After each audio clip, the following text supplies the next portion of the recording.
gentlemen, if I can just have your attention. I know I'm stopping you from talking.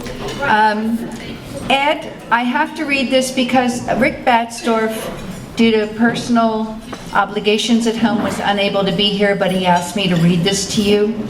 So it says, Dear Ed, I am delighted that you are being honored by the Bobby Jones, Chiari, and Syringa Maelia Foundation, and I'm very sorry that I have to miss this event. You are truly one of the outstanding spine specialists of our time, and your contribution to our understanding of many, many aspects of Chiari deformities, syringomyelia, spine mechanics, and spine surgery are monumental. On a personal level, you have been a great friend and an admired colleague for many years, and I want to add my congratulations and best wishes to this occasion. Most sincerely, Rick Batzdorf.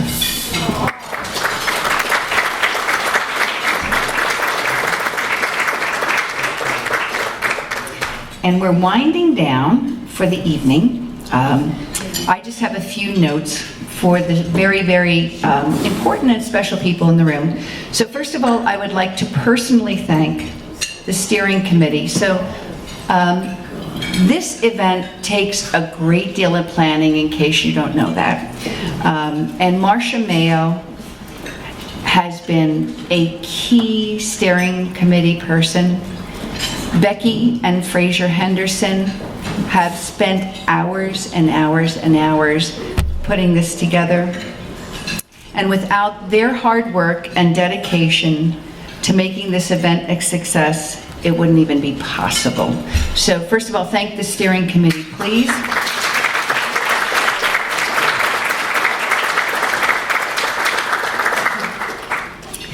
So next, the honorees. And Ed, you have been extremely humble. What was not really said tonight, and any of you who have ever tried to organize an event or a group or whatever, Ed Benzel took our group when we were moving in a transition, and he sat down and wrote the bylaws for the Seaboard. He organized how we were going to rotate. He gave structure. And structure is so important, because if you do not have structure, you cannot move forward. So you laid the foundation for the medical community in our organization, and I cannot thank you enough. So.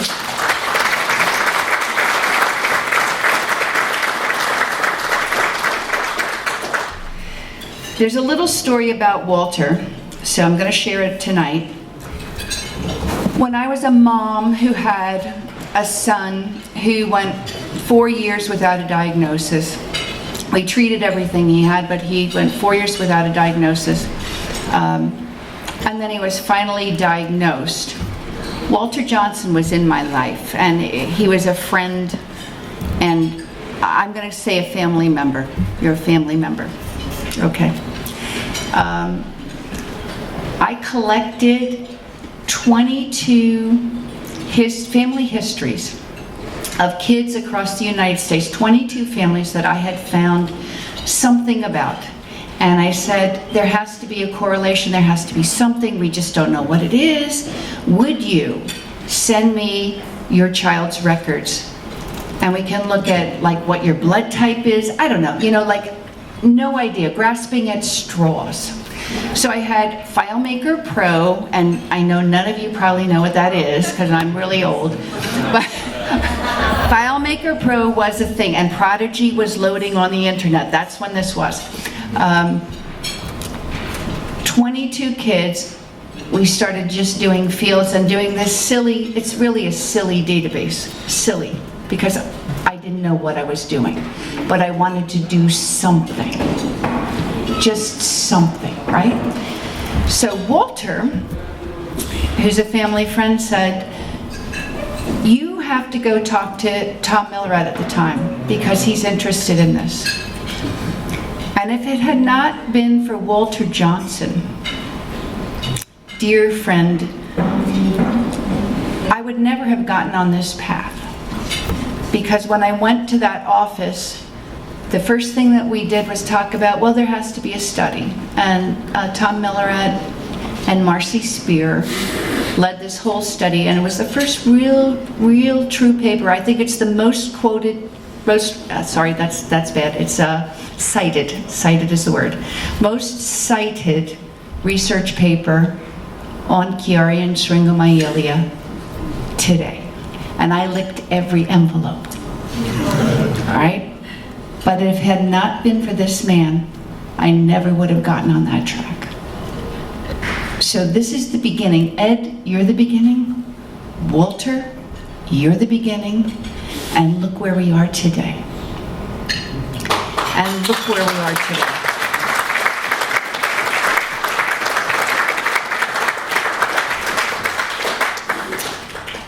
The next part of this is truly my, I'm going to start with the C-Board. So everyone who's in this group on our Scientific Education and Advisory Board, you are the brain trust for this organization. You do the work, you put in the time, and you have advanced this organization. And if it were not for you, we would never be where we are. So again, what is it? It's this collection of people. It's never one person, it's the collection and the collective intellect and the collective knowledge and the collection that we move forward together. So I am blessed to have all of these wonderful people, scientific people in our organization. So thank you to all of you.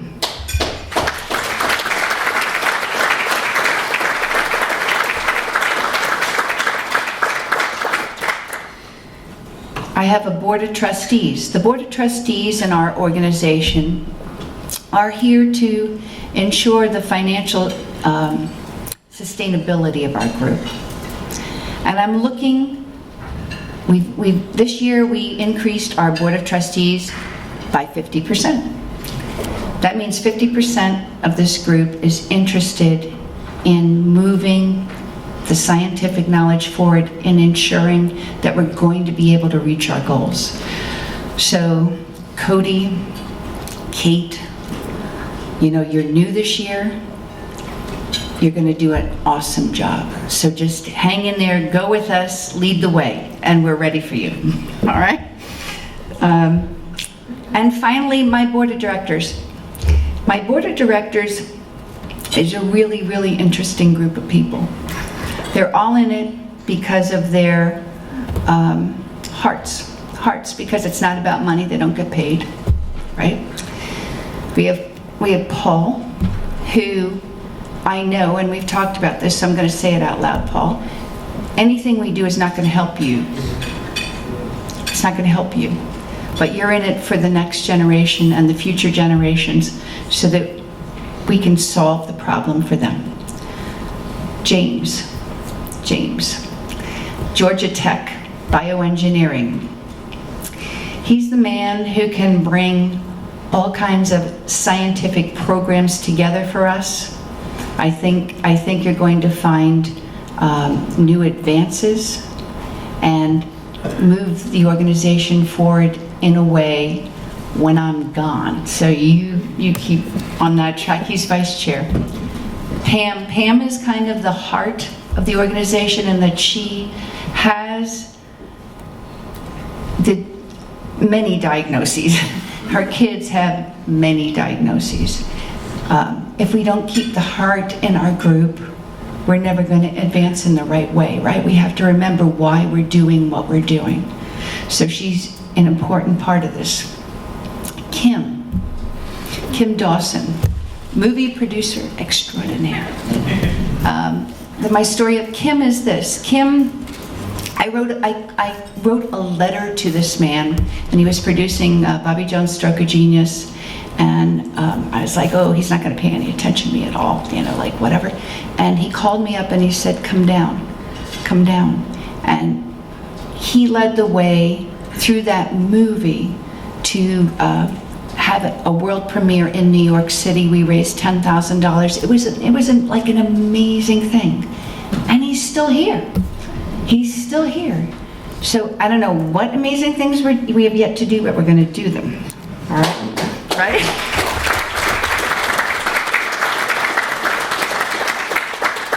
Marina, where are you? I forget where I put you. There you are. Marina White. She got on board with a company. We had hired a company to kind of advance our marketing, which it was okay, like it went okay. Didn't go exactly the way all of us hoped it would go. And she signed on to be on our board of directors. She was so compelled to make this message go out there in the right way. She's here tonight, flew in from Georgia. Her husband has pneumonia.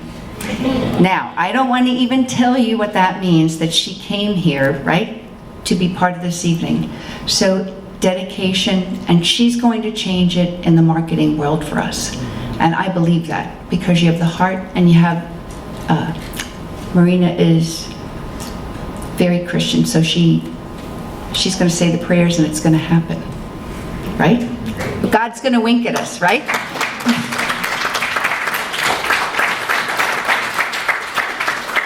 All right, let's see. Where's my board of director person? It's late in the night. Did I get everybody from the board? Who'd I miss? Oh, Catherine. Catherine. Sorry, you know what? I sometimes think about you because, like, scientific. So Catherine Lowen has joined the board of directors. She's our treasurer. She's a veterinarian. She's a veterinary surgeon. And she has sparked our group this year. Sparked. So we just did a doc walk last week. She's bringing science and comparative medicine to our group through the board of directors, and figuring out ways to raise money for us. And I'm deeply grateful that you joined the group and are contributing so well.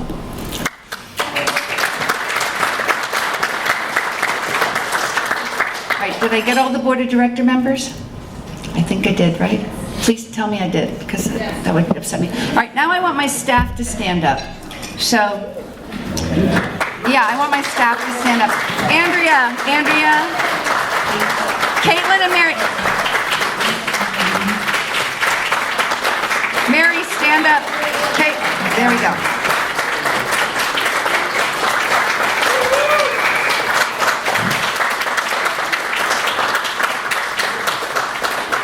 So ooh, it shut off. That means time to go. Time to go. All right, I think the battery's dead. So, all I want to say is, it's a small staff.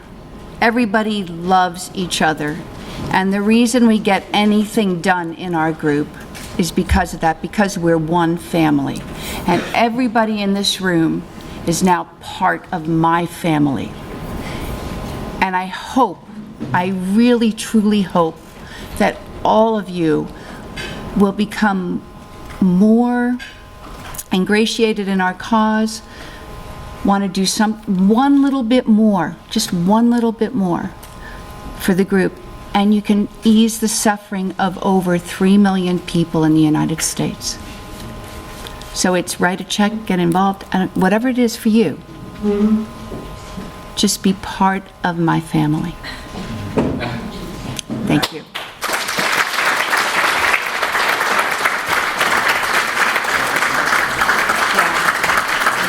There's no microphone. I'm going to ask Mark Luciano, who's a true neurosurgery scientist and professor at Johns Hopkins, to come up. Mark was giving a lecture in Boston around noontime today. He'd like to jump in a train to be here tonight. And he's been a real stalwart for the organization. Unless you can make it work. Maybe I can. Do I need a mic? No, it's on the thing. See if you make it work. Test. No, that's okay. Well, I think I won't be long, because one of the things I was planning to say was so eloquently and passionately said a few moments ago. I've been, as Ed mentioned, I've been with this group introduced by Dr. Bentel and his mentorship to the Chiari, and for that I'm forever grateful. Very much from the beginning, and I've seen this growth, this history that we've talked about. And never have I seen such a group with concentration and passion And it's always impressed me how much was done from this relatively small group. I've seen in the years that have gone by, the growth, of course, the number of people, the meetings that you've heard about, the 3 million people that are listening on the internet, for example, and the amount of education that has gone on, and the leveraging of research, of bringing researchers together. We can't even measure how beneficial that has been to the field. And I feel at this point, we're really at a inflection point. The projects we're looking at now, we worked for years to get together this common data elements, this common language, so that outside researchers can all speak the same language and do research that coordinates together better and move the field forward. And now we're talking about a network. Now we're talking about doing clinical studies and coordinating ways that we hadn't even dreamed that we could have done 3 years ago. So we're at a point now where we're really going to grow more, and it's very exciting for me. I think it's no coincidence. This all happened when I stepped down from the so that's fine with me. I'll just sit back and smile and be really happy about how all that's gone on. So I'm just so glad that you're all here and could witness this with us. This has been a wonderful night. Thank you all for coming. I did want to mention one thing about Dr. Benzel, because I was going to give you a toast as well. Dr. Benzel was my mentor for the years that we were together at the Cleveland Clinic, and he was my chairman. And I was doing 100 things, as I tend to do too much. Yeah. And as my chair, we would have discussions, on the yearly basis or whatever, and I said how much there is to do and so forth, and sometimes we have to prioritize, very difficult. And he said 3 words to me, which I still hear in my mind, and I've carried through the years. And he's had a lot of good advice, but those 3 words I think are important to say here, because out of all the things we do, helping the patients is so important. He said, Mark, whenever you're having this sort of, what to do, remember, just be a doctor. And a lot of times when I'm running around from place to place, I remember just what it is to be a doctor, to help patients with Chiari malformation, with the other diseases that we see. And that is always our primary focus. And it brings us back to this foundation, because this foundation should know, in the work that you all do, and on all the committees that you've really helped put together, that even right now, and I think we're going to do more, but even right now, this group has affected and improved the treatment of patients with Chiari throughout the country and world. It's made an impact already. And the people that have been brought together, the researchers that have been brought together, the impact is already there. It's not quite measurable, but we know it's there and it's going to grow. So congratulations to all of you, and thank you all.